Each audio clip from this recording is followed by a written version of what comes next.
ধরে নিন আপনার পরিবারে একটা নতুন সদস্য এসছে, ও পুত্র সন্তান হতে পারে এবং কন্যা সন্তান হতে পারে। সেক্ষেত্রে আপনার সেই পুত্র সন্তান অথবা কন্যা সন্তানের জন্য আপনি রেশন কার্ডে অ্যাপ্লাই করবেন।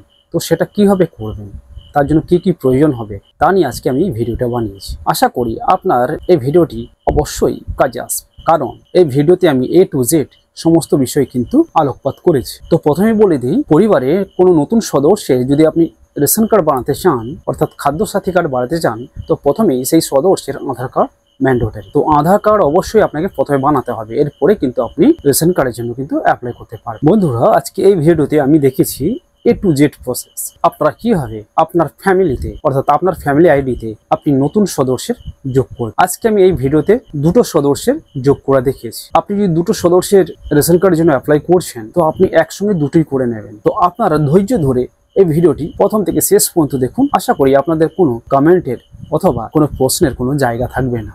এরপরেও যদি আপনাদের মনে হয় আমি এই জায়গাটা বুঝতে পারছি না বা এই জায়গাটা সমস্যা হচ্ছে, তো অবশ্যই আমাকে কমেন্ট সেকশনে কমেন্ট করে জানান। আমি আপনার কমেন্টের প্রতীক্ষায় রইলাম। তো চলুন চলে যাওয়া যাক কম্পিউটার স্ক্রিন। তো আপনি এই পদ্ধতিটা আপনি আপনার মোবাইল থেকেও কিন্তু করতে পারেন। সেক্ষেত্রে একটু হেডেকটা আপনার বেশি হয়ে যাবে, ঠিক আছে, কারণ স্ক্যান করতে হয় কিছু ডকুমেন্টস। তাছাড়া কম্পিউটারে যেভাবে আপনারা টাইপ করতে পারবেন, একটা মোবাইলে কিন্তু সেইভাবে টাইপ করা সম্ভব না। বুঝতে পারছেন আশা করি। তো চলুন দেখে নেওয়া যাক। বন্ধুরা, প্রথমে আমরা চলে আসবো ডিপার্টমেন্ট অফ ফুড অ্যান্ড সাপ্লাইসে। এবারে নিচের দিকে চলে যাব। এবারে দেখবেন এখানে apply for new ration card একটা লিঙ্ক আছে, সেই লিঙ্কে আমরা ক্লিক করে নেব। ক্লিক করার সঙ্গে সঙ্গে এখানে দেখতে পাবেন ফর নিউ অ্যাপ্লিক্যান্ট, আর ডান দিকে আছে ফর এক্সাইটিং অ্যাপ্লিক্যান্ট। আপনি যদি নতুন হন, অর্থাৎ পরিবারের অন্য কোনো সদস্যের কোনো রেশন কার্ড নেই, আপনি প্রথমবার অ্যাপ্লাই করছেন, তাহলে ফর নিউ অ্যাপ্লিক্যান্ট করব।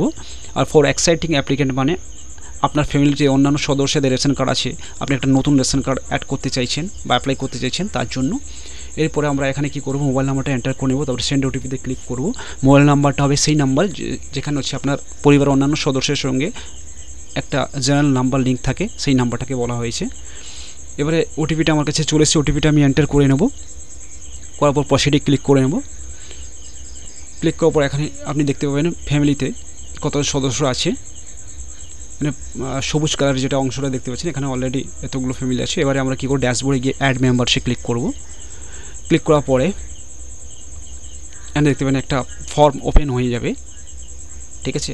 ফর্মটা দেখতে এইভাবে হবে। এখানে তো অলরেডি 8 জন ফ্যামিলি মেম্বার আছে আমি যেটা দেখতে পাচ্ছি। এবারে নতুন 2 জন ফ্যামিলি নাম্বারের নাম অ্যাড হবে। এখানে দেখুন অ্যাড্রেসটা সেম আছে, কারণ অ্যাড্রেসটা এখানে চেঞ্জেস হয়নি, যেহেতু একই ফ্যামিলি মেম্বার। এখানে পিনকোডটা আমি এন্টার করে নেব।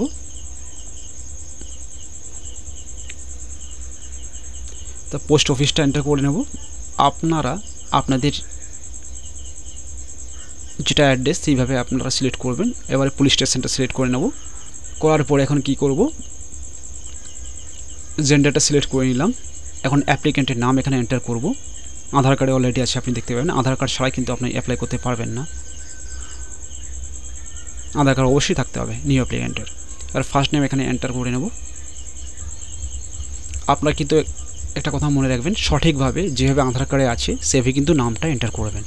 এগুলো ভেরিফাই হয়, যদি কোনো সমস্যা হয় কিন্তু আপনার রিজেক্ট হয়ে যাবে, তাহলে আপনার সম্পূর্ণ কাজটা কিন্তু বৃথা হয়ে যাবে।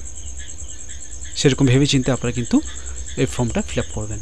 এখন আমরা নামটা এন্টার করে নিচ্ছি। ফার্স্ট নেম, মিডল নেম নেই, লাস্ট নেম আমি এন্টার করে নিচ্ছি। আপনার মিডল নেম থাকলে মিডল নেমটা কিন্তু এন্টার করে দেবেন। এন্টার করে নিলাম। এবারে চলে আসবো ফাদার বা মাদার নেমে। যে ফাদার যেহেতু গার্ডিয়ান আছে, তার ফাদার নেম এখানে এন্টার করে নেব আমরা। কেউ মাদার নেমও এন্টার করতে পারে, তো ফাদার নেমটা এন্টার করবেন, বেশি প্রেফার করবেন আপনারা। পুরো নামটা এখানে এন্টার করে নেব। আপনার ধৈর্য সহকারে ভিডিওটি দেখুন, আশা করি আপনারা সব কিছু অতি সহজে বুঝতে পারবেন এবং নিজেরা বাড়ি থেকে ল্যাপটপ বা ডেস্কটপের সাহায্যে অথবা মোবাইল থেকে করতে পারেন। হ্যাঁ, মোবাইল থেকে একটু টাফের বিষয়, আপনার কাছে ল্যাপটপ বা ডেস্কটপ থাকলে সেটা অনায়াসে আপনি কিন্তু অ্যাপ্লাই করতে পারবেন। এবার জেন্ডারটা আমি অলরেডি সিলেক্ট করে নিয়েছি, ঠিক আছে। নামটা সঠিকভাবে দেখে নেবেন। এবারে ডেট অফ বার্থটা এখানে কিন্তু এন্টার করতে হবে। নেক্সট, ডেট অফ বার্থটা আপনার আধার কার্ডে যেভাবে আছে সেভাবে কিন্তু এন্টার করবেন, বা জন্ম সার্টিফিকেটে আছে সেভাবে কিন্তু এন্টার করে নেবেন। আমি ডেট অফ বার্থটা এন্টার করে নিয়েছি। এবারে আদার্স ক্যাটাগরিতে যেটা আপনার সঙ্গে মানানসই হবে সেটা কিন্তু সিলেক্ট করে আমি নান অফ অ্যাভাব করে দিলাম। এখন অনেক ক্যাটাগরি আছে, আপনি সিলেক্ট করতে পারেন আপনার প্রয়োজন মতো। এবারে আধার নাম্বারটা এন্টার করব অ্যাপ্লিকেন্টের, যার নামে আমি অ্যাপ্লাই করছি নতুন, তার আধার কার্ডটা কিন্তু আমি এখানে এন্ট্রি করব। করার পরে এখানে দেখবেন নেক্সট আছে আর অ্যাড মেম্বার আছে, অ্যাড মোর মেম্বার।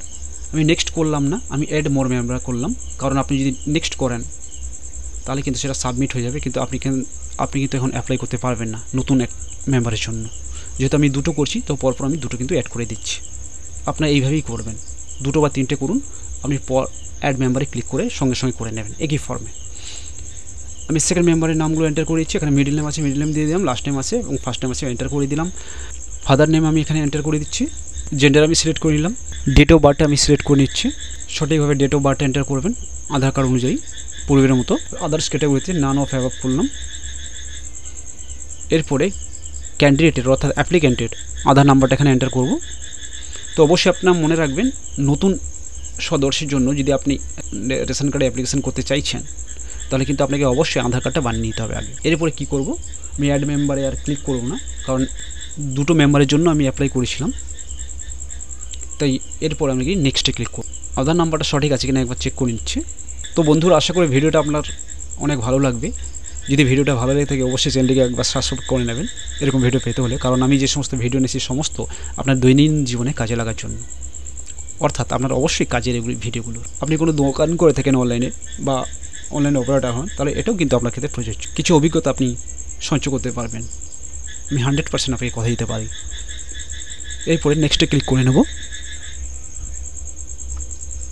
একটা এরর শো করছে, উপরে দেখবেন এরর শো করছে, স্ট্রিট নেম, লোকালিটি, পাড়া, ল্যান্ডমার্ক, এখানে কিছু একটা সমস্যা আছে, আমি দেখে নিচ্ছি। আমি একটু উপরের দিকে যাব, যে অপশানটা এখানে শো করছে এখানে দেখবেন স্ট্রিট, লোকালিটি, পাড়া, রোড, ল্যান্ডমার্ক, স্ট্রিট অঙ্কতে আছে। এখানে একসঙ্গে এগুলো বসানো আছে, ভিলেজ, পোস্ট, পিএস এখানে একসঙ্গে বসানো আছে, এগুলোকে আমরা আলাদা করে দেবো। একসঙ্গে এতগুলো হবে না, এখানে যে কমা আছে, ঠিক আছে। আমি একটা শুধু নামে কলাবাড়িয়া দিয়ে দিলাম, অর্থাৎ আপনি যে গ্রামের নাম সেই গ্রামের নামটা এখানে এন্টার করে দেবেন। তো এখানে আর অন্য কিছু দেওয়ার কোনো প্রয়োজন নেই, একটাই নাম করে দেবেন। আমার এখানে সমস্যা হচ্ছিল তাই আমি একটাই নাম বসিয়ে দিলাম। এরপরে আমরা নিচের দিকে চলে আসবো, পুনরায় সব কিছু ঠিকঠাক আছে একবার চেক করে নেব। আমি নান অফ অ্যাভাব সিলেক্ট একবার করে নেব, এটা সিলেক্ট করা আছে। ভালো করে চেক করে নেওয়ার পরে নেক্সটে ক্লিক করব। এখানে দেখবেন একটা ওয়ার্নিং চলে এসছে, you will be not able to change to any details of your application after you submit. আপনি ভালো করে চেক করার পরে কিন্তু সাবমিট বাটনে ক্লিক করবেন বা প্রসিড বাটনে ক্লিক করবেন, এরপর কিন্তু সংশোধন করতে পারবেন না। আশা করি আপনারা বুঝতে পেরেছেন, তাহলে সঠিকভাবে আপনি কিন্তু এন্টার করে নেবেন যা করবেন। তো ভালো করে দেখে নেবেন যে সমস্ত ডিটেলস আপনি এন্টার করেছেন সেটা সঠিক আছে কিনা। আপনি এই পেজের একটা স্ক্রিনশট অথবা পেজটাকে সেভ করে নেবেন পিডিএফ ফর্মে, ফিউচার রেফারেন্সের জন্য কিন্তু আপনি এটা কাজে লাগাতে পারেন। আমি সেভ করে নিচ্ছি তাই। এবারে চেক বক্সে টিক মার্ক করার পরে প্রসিডে ক্লিক করব। সব কিছু আমি দেখে নিয়েছি। খুবই ইম্পর্ট্যান্ট এই সেকশনটি, আপনার কিন্তু কোনো অধৈর্য হবেন না, তাড়াহুড়ো করবেন না, সঠিকভাবে কাজটা করবেন যাতে আপনার এক চান্সে কাজটা কিন্তু হয়ে যায়। আশা করি ব্যাপারগুলো আপনি বুঝতে পেরেছেন আমি যা বলা চাইছি আপনাকে। ধন্যবাদ। তো চলুন এবার আমরা কি করব, প্রসিডে ক্লিক করব। ক্লিক করার পরে এখানে দেখতে পাবেন নাম্বার 1-এ upload files maximum 300 KB JPEG বা পিডিএফ ফর্মে এখানে কিন্তু এন্টার করতে হবে। এখানে প্রথমে আধার কার্ডের অপশানটা এখানে কোনো নেই, বার্থ সার্টিফিকেট অপশানটা আছে 1 নম্বরে। 2 নম্বর সিরিয়াল নাম্বারে যিনি আছেন তার আধার কার্ডটা এন্টার করতে বলছে, কিন্তু বার্থ সার্টিফিকেট এখানে এন্টার করতে হবে না। এটা এইভাবে চলে এসছে। তো আপনার ঘাবড়ানোর কোনো প্রয়োজন নেই। এখানে যে দুটো আপলোড করতে হবে আধার কার্ড, বার্থ সার্টিফিকেট এমন কিছু না। আপনার কাছে যেভাবে যেটা আসবে সেভাবে কিন্তু আপনারা আপলোড করবেন, ঠিক আছে। 1 নম্বরের ক্ষেত্রে এখানে বার্থ সার্টিফিকেট এন্টার করতে বলছে, মানে আপলোড করতে বলছে। আমি বার্থ সার্টিফিকেট এখানে আপলোড করব। তাহলে আমি এখন স্ক্যান করে নেব, যেটা 300 KBর মধ্যে হতে হবে, অর্থাৎ ক্যান্ডিডেটের জন্ম সার্টিফিকেট আমি স্ক্যান করব। এর ডিপিআইটা আমি কমিয়ে দিলাম, 96 DPI-তে রাখলাম, ঠিক আছে। ওকে করলাম। স্ক্যানটা করে নিচ্ছি। আপনারা চাইলে মোবাইল থেকে ফটো তুলে করতে পারেন, অবশ্যই সেটা স্ক্যানের মতো হতে হবে এবং 300 কেবির মধ্যে হতে হবে। তো আপনারা চাইলে প্রথম থেকে এই স্ক্যানটা কিন্তু করে রাখতে পারেন 300 কেবির মধ্যে, ঠিক আছে, আধার কার্ড এবং বার্থ সার্টিফিকেট। তবে এখন আর আপনাকে কিন্তু স্ক্যান করতে হবে না। আধার কার্ডটা আমি স্ক্যান করে নিচ্ছি। চলুন এখন স্ক্যান করে নিলাম আমি। তো স্ক্যান করা আধার কার্ডটা আমার ঠিক দেখতে এরকম লাগছে। আমি শুধু চেক করলাম এটা বোঝা যাচ্ছে কি না। অ্যাকচুয়ালি বোঝা গেলে তবেই আমি আপলোড করবো, যদি বোঝা না যায় তাহলে সেক্ষেত্রে কোনো লাভ নেই, সেটা রিজেকশন হয়ে যাবে বা ডকুমেন্টস আবার চেঞ্জ করতে বলবে। এখানে অলরেডি 78 কেবির মধ্যে একটা দেখাচ্ছি, তার মানে 300 কেবি থেকে অনেক ডাউন। তো আমি এটাকে নতুন করে আমি স্ক্যান করব যাতে এটা 300 কেবির আশপাশে থাকে। এতে কী হবে, যেটা আমি প্রথমবার অ্যাপ্লাই করছি, নতুন অ্যাপ্লাই করছি, তাহলে আপনার ডকুমেন্টসটা কী হবে, ক্লিয়ার থাকলে অফিসিয়ালদের বুঝতে সুবিধা হবে, তাই রিজেক্টের সম্ভাবনা একেবারেই থাকবে না। বন্ধুরা, এই ভিডিও ঠিক শেষে থাকবে আপনারা একটা রেশন কার্ডকে কীভাবে সারেন্ডার করবেন অফিসিয়াল ওয়েবসাইট অনলাইনের মাধ্যমে। অবশ্যই ভিডিওটি আপনি চাইলে দেখতে পারেন। এরপরে দেখুন আমি কিন্তু সমস্ত কিছু স্ক্যান করে সঠিক স্ক্যান করার পর আমি আপলোডও করে দিয়েছি। আপলোড অলরেডি হয়ে গেছে। এবার এন্টার ইউর ওটিপিতে ক্লিক করব। আপনার রেজিস্টার মোবাইলে একটা ওটিপি যাবে, ওটিপিটা এন্টার করার পরে আপনি সাবমিট বাটনে ক্লিক করবেন। ক্লিক করার সাথে সাথে আপনাকে সাকসেস এভাবে দেখাবে। Thank you. Your ration card application for additional members has been successfully submitted. You can log into your online account with your mobile number and check your application status anytime.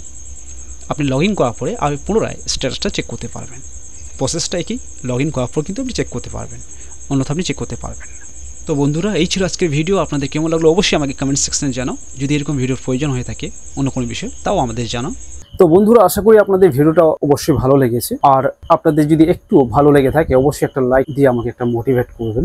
আর ভিডিওটি আপনার বন্ধু বান্ধবের সাথে বা রিলেশনের সঙ্গে শেয়ার করবেন, যাতে ওনারও বাড়িতে বসে ওনার নতুন সদস্যের রেশন কার্ডটা বানাতে পারে। আর চ্যানেলে প্রথমবার এলে চ্যানেলটিকে সাবস্ক্রাইব করে নেবেন এরকম কাজের ভিডিও পেতে হলে। তো চলুন দেখা হবে একটা নতুন ভিডিওতে, যেটা অবশ্যই আপনার কাজের হবে। Thanks for watching.